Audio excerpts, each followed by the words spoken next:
मुंब्र्यातील निदा खानच्या घराला आज कुलूप पाहायला मिळालंय। काल निदा खानच्या पतीची एसआयटीने चौकशी केलेली। मुंब्र्यामध्ये 2 महिन्यांपासून मोईन खान भाड्याने राहत असल्याची माहिती आहे। काल निदाच्या पतीच्या चौकशीनंतर आज घराला कुलूप असल्याचं पाहायला मिळालंय। निदा खान ही मुख्य आरोपी सध्या फरार आहे। मात्र काल एसआयटीची टीम नाशिक येथील आणि गुन्हे शाखेची टीम ही मुंब्र्यामधील अमृतनगर या भागात आली होती आणि याच ठिकाणी तिचे पती जे आहेत ते मोईन नावेद खान हे गेल्या 2 महिन्यापासून भाडे तत्वावरती या ठिकाणी राहत असल्याची माहिती देखील पोलिसांनी दिलेली आहे आणि आजूबाजूच्या परिसरात देखील विचारपूस केली असतील त्यांनी देखील सांगितले गेल्या 2 महिन्यापासून हे दोघेही नवरा बायको या ठिकाणी राहत होते। मात्र सध्या तरी या ठिकाणी त्यांचे पती जे आहेत ते निदा यांचे पती जे ते मोईन खान यांना सध्या तरी एसआयटीच्या टीम आणि गुन्हे शाखेच्या टीमने तपास करून जे आहे ते त्यांना पूर्णतः विचारपूस करून त्यांना सोडून देण्यात आल्याची माहिती देखील समोर आलेली आहे। सखोल तपास जो आहे तो पुढील करत आहे। कॅमेरामन अथर्वसह गणेश सुराट, TV9 मराठी, ठाणे। निदा खान 11 आणि 13 एप्रिलला 2 वेळा मुंब्र्यामधल्या क्लिनिकमध्ये गेलेली होती। निदा खान वारंवार लोकेशन बदलून पोलिसांना गुंगारा देत असल्याची माहिती आहे। निदाच्या अटकपूर्व जामिनावर आज नाशिक कोर्टामध्ये सुनावणीची शक्यता आहे। निदा खान ही गेल्या 20 दिवसांपासून फरार आहे। पोलीस तिच्या मागावर आहे, तिचा पत्ता काही लागत नाहीये। मात्र 11 आणि 13 एप्रिलला ती 2 वेळा मुंब्र्यामध्ये आलेली होती। निदा ही वारंवार लोकेशन बदलून पोलिसांना गुंगारा देत असल्याची माहिती आहे। निदाच्या अटकपूर्व जामिनावर आज नाशिक कोर्टामध्ये सुनावणीची सुद्धा शक्यता वर्तवली जाते। तिचे मेडिकल रिपोर्ट सुद्धा समोर आलेले आहेत। ती गरोदर असल्याची देखील माहिती मिळतेय।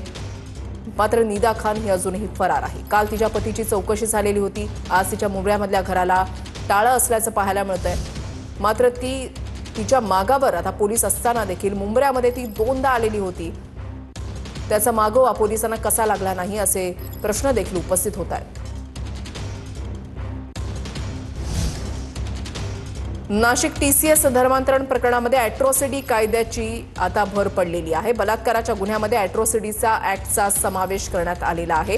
धार्मिक भावना दुखावल्याचंही कलम या प्रकरणामध्ये लागू करण्यात आलेला आहे।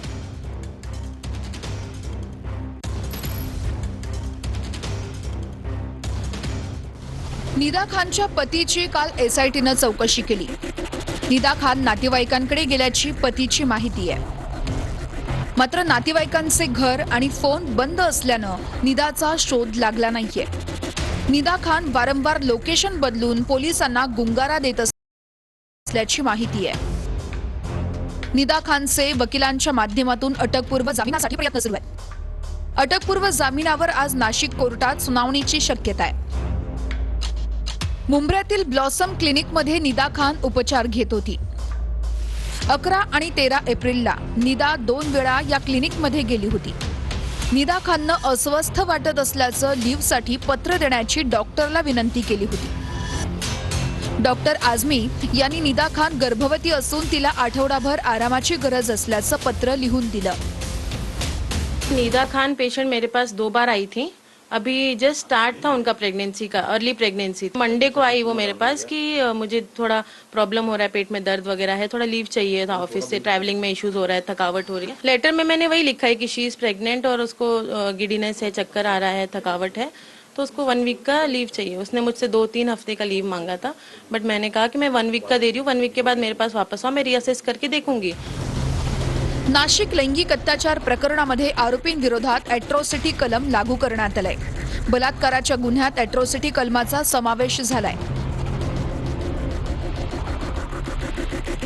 शफी शेख रजा मेमनला आज कोर्टात हजर केलं जाणार आहे। ATS कडून दोघांची 3 तास कसून चौकशी झाली आहे। एसआयटी दोघांच्या कोठडीची मागणी करणार आहे। निदा खानच्या दिल्ली ब्लास्ट प्रकरणातील आरोपीसोबतच्या कनेक्शन संदर्भात सवाल उपस्थित करण्यात आले आहेत। आंतरराष्ट्रीय कॉल आणि फंडिंग संदर्भात प्रश्न विचारण्यात आले आहेत। नाशिक प्रकरणाची राष्ट्रीय महिला आयोग पुन्हा चौकशी करणार आहे। पीडितांच्या तक्रारी थेट ऐकून नोंद केल्या जाणार आहेत। अहवाल केंद्र सरकारला सादर होण्याची शक्यता आहे। व्हॉट्सअप ग्रुपमधून धर्मांतराचा कट उघड झालाय। एसआयटी तपासात माहिती समोर आली आहे। आरोपींचे मोबाईल, लॅपटॉप जप्त करून क्लोनिंग करण्यात आले। पीडितांना फसवण्यासाठी व्हॉट्सअप ग्रुपचा वापर केल्याचा संशय आहे।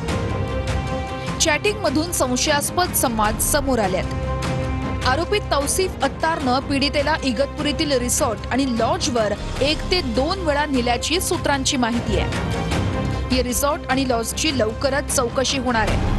माननीय मुख्यमंत्री या सर्व प्रकरणाची अत्यंत गंभीरपणे यशस्वीपणे चौकशी त्या ठिकाणी करतात आहे। या गुन्ह्यामध्ये असलेला प्रत्येक आरोपी हा पोलीस विभाग कुठल्याशिवाय राहणार नाही।